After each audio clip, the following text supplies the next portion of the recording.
graça e a paz. Em nosso curso básico de vida cristã, estamos no livro 8, Epístolas Paulinas 2, Cartas aos Coríntios. Capítulo 9, as demandas do ministério de Paulo. Amados, na aula passada, capítulo 8, as motivações do ministério de Paulo, nós recomendamos ali a leitura de 2 Coríntios, do capítulo 4 ao 5, e foi tratado os seguintes assuntos. Tópico 1, o ministério apostólico. O que é o cristianismo segundo a interpretação de 2 Coríntios, capítulo 4, versos 7. Tópico 2, a motivação da esperança.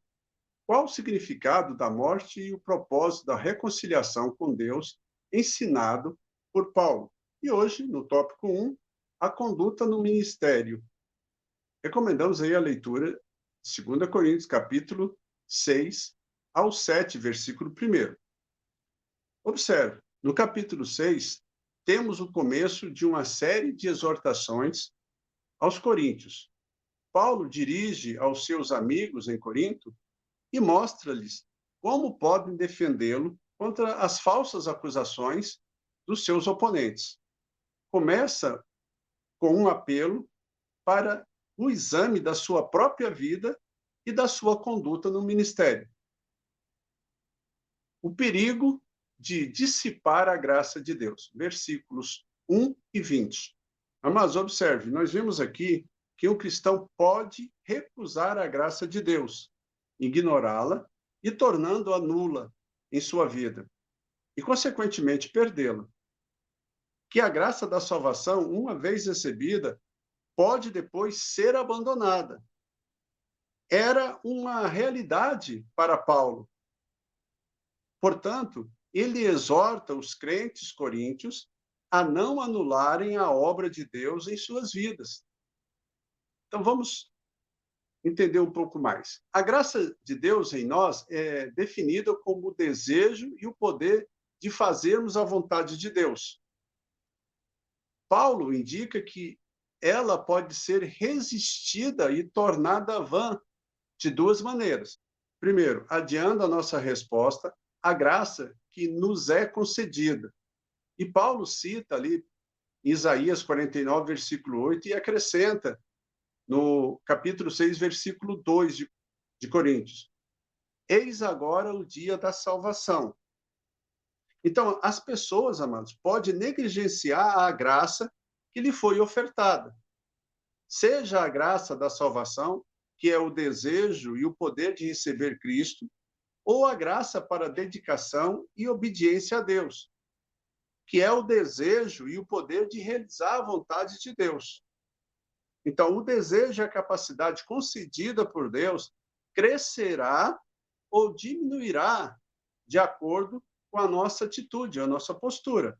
Amém? Segundo, a maneira pela qual o crente abdica do direito de experimentar os favores da graça de Deus é vivendo uma vida de dissolução e de pecado, causando escândalo. No versículo 3 fala sobre isso.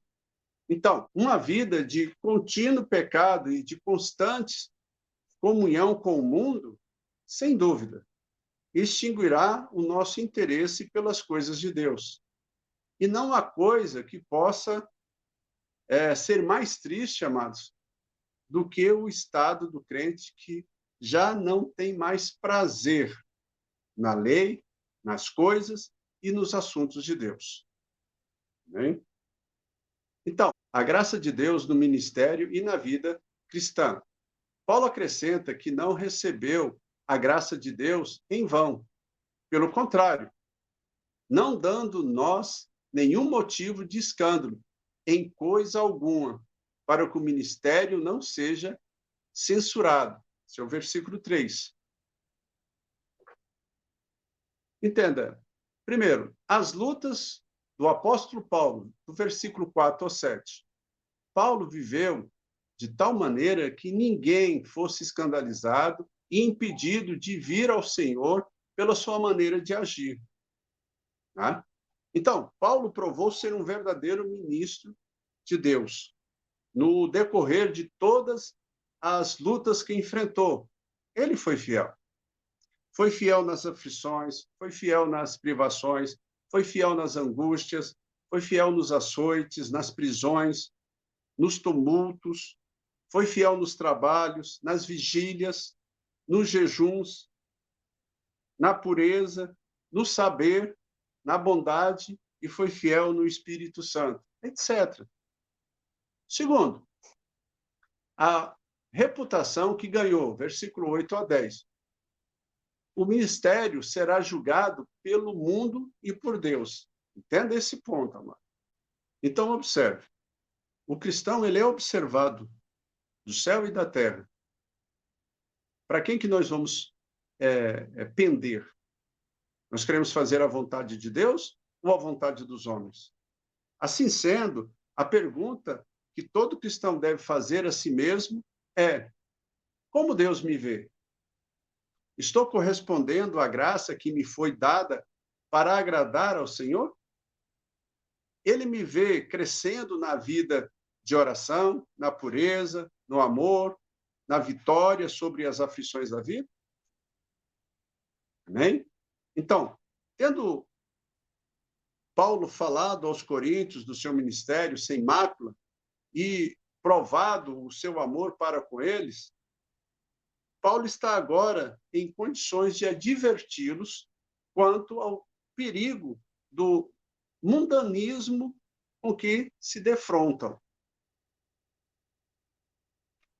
admoestando-os a sempre manterem a distância que deve haver entre o modo de vida do cristão e do mundo. Amém? Sabia que os coríntios viviam num ambiente de paganismo e corria o perigo de se fazerem presas do mundanismo pecaminoso de então. Mas, amados, entendo, o mesmo perigo dos dias de Paulo nós enfrentamos hoje. Vivemos em meio a uma sociedade controlada por Satanás, pela descrença e pela imoralidade. A mesma exortação de separação é válida para nós, a fim de não transgredirmos quanto aos princípios bíblicos segundo os quais devemos viver. Amém? Então, observe. O caminho da separação do mundo é o caminho para a plenitude das bênçãos de Deus em Cristo. Observe esse princípio, ele é forte. O caminho da separação do mundo é o caminho para a plenitude das bênçãos de Deus em Cristo. Amém? Então, observe, a separação no Antigo Testamento. No trato de Deus com o seu povo, seu anseio constante era que ele fosse um povo para seu próprio deleite e glória. O desagrado de Deus verifica-se no fato de que o povo não buscava esta privilegiada posição. Ao contrário, sempre se voltava para o mundo. A chamada de Deus, a separação e a consagração era incessante. Mas constantemente o povo virava as costas. Isaías 52, versículo 11. Retirai-vos, retirai-vos, sai de lá. Não toqueis coisa imunda. Sai do meio dela, purificai-vos, vós que levais os utensílios do Senhor. Amém? Então, assim os profetas clamavam para os exilados em Babilônia. Foi também as palavras de Deus a Salomão, enquanto esse dedicava o templo ao Senhor. Segundo Crônicas, o capítulo 7, versículo 14. Se o meu povo, que se chama pelo meu nome, se humilhar, orar e me buscar, e se converter dos seus maus caminhos, então eu ouvirei dos céus, perdoarei os vossos pecados e sararei a sua terra. Assim, a separação, o seu propósito, o mundo, as suas coisas e o seu espírito estão sob o controle de Satanás. Nós já falamos sobre isso. E sempre se opõe à natureza do Espírito de Deus. Na atualidade, amado, Satanás, ele é o quê? Ele é o Deus desse século. E, portanto, opera através dele contra Cristo e a sua igreja. A separação que Deus requer abrange dois aspectos bem claros. Primeiro, a preservação do seu povo. Deus sabe que o seu povo não lhe será fiel se permitir que o espírito do mundo permaneçam na sua vida. Amados, observe, o mundo, ou o mundanismo, ele é sutil e entra gradativamente. Observe, em primeiro lugar, vem a amizade com o mundo. Em Tiago 4,4 fala sobre isso. Depois, vem o amor ao mundo. 1 João, no capítulo 2, do versículo 15 ao 17. Surge, então, a conformidade com o mundo. Romanos 12, versículo 1 e 2. Depois de terem sido dados esse espaço, o crente perde a sua fé e adota o costume mundano e anda no caminho dos ímpios. Observe, nós temos ali toda a história de Israel, que é prova irrefutável, que é testemunho desse perigo na vida do povo de Deus. Segundo, a exclusividade do seu amor. Deus quer ocupar a totalidade do coração do homem. Amém? Então, na pessoa de Jesus Cristo, Deus nos deu tudo e não aceitará nada menos que tudo em troca. Em Jeremias 3, 14 diz o Senhor, eu sou o vosso esposo. Isaías 54, 5 diz, teu Criador é o teu marido. Amém? Para nós encerrarmos, amados, este amor nunca ficará satisfeito, a não ser com o nosso coração inteiro em troca. Ok? Entenda isso, nós já falamos bastante, mas não custa nada reforçar.